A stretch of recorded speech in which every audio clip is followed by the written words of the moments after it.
Vamos continuar aqui, deu uma pequena pausa, mas seguimos.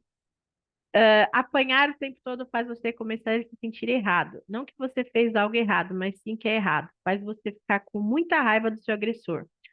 Aquele de quem você tem medo demais para enfrentar. Então, confronta o alvo mais fácil. Com esses, você pode até ter o que seu coração se cansa. Ninguém havia até aquela altura falado com a gente, perguntando para nós quais eram nossos sonhos, como estávamos nos sentindo. Dependia de nós descobrir. Existe um abandono emocional que vem com a pobreza e com o fato de ser negro. O peso do trauma geracional e da luta por necessidades básicas não deixa espaço para mais nada. Você apenas acredita que não passa de um lixo. Muitos anos mais à tarde, minha mãe viu Lisa, a mais malvada dos malvados, e se desculpou. Lisa disse: Senhora Davis, sinto muito pelo meu comportamento na época, mas eu pensava estava com saudade da minha mãe, ela tinha me tirado dela. Elas pegaram, todos nós, fraudaram os benefícios governamentais, e por isso que tínhamos duas casas. Todas aquelas garotas não eram minhas irmãs, e os garotos não eram meus irmãos. Além disso, aquelas mulheres estavam abusando de nós, física e sexualmente. Elas até acusaram a senhora de queimar o braço do John. A gente sabia que era mentira. Sinto muito, senhora Davis. Então viraram James, Bobley e Frank. Elas eram meus melhores amigos e vizinhos. Tinham pais que chamavam para a refeição na hora do almoço e do jantar. Os pais deles de Tommy até construíram um pequeno espaço para eles brincarem atrás da casa. Eram garotos desordeiros, mas gentis e engraçados, e eu me sentia bem que tinha algum poder sobre eles.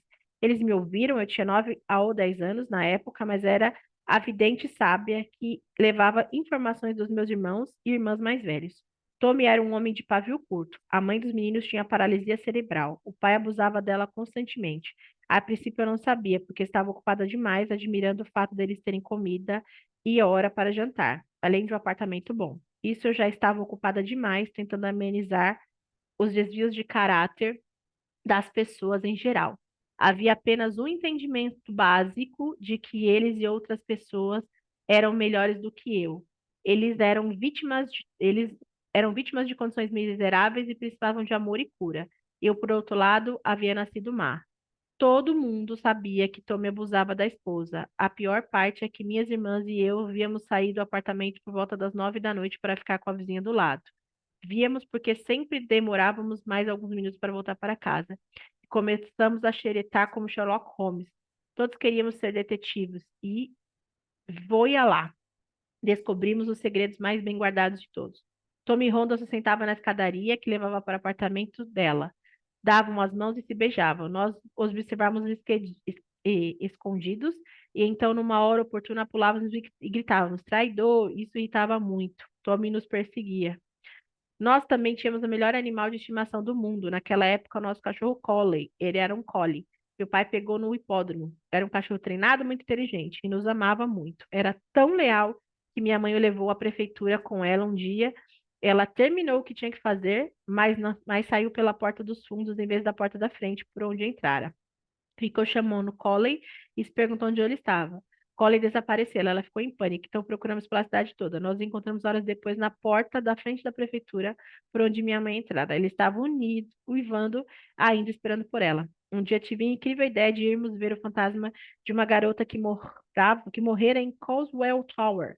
A torre ficava no Gens Park, nosso parque favorito, depois que o Washington Street Park fechava. Durante o verão, participamos das competições recreativas. À noite, Coswell Tower era muito sinistra, parecia uma torre de terror. Ouvi uma história bem estranha sobre uma garota que cometera suicídio. Ali havia se transformado em um espírito atormentado cujo único propósito era perambular pela torre sinistramente.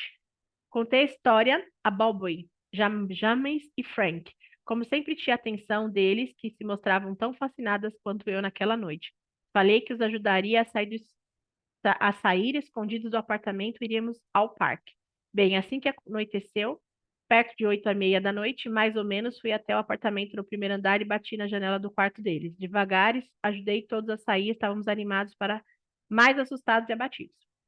Vamos ver um fantasma, mas sim que virmos temos que correr. Instruí minha equipe. Começamos a caminhar para o parque. James, o mais novo, estava completamente exausto. Dava para ver que tudo o que eles queriam era voltar para casa.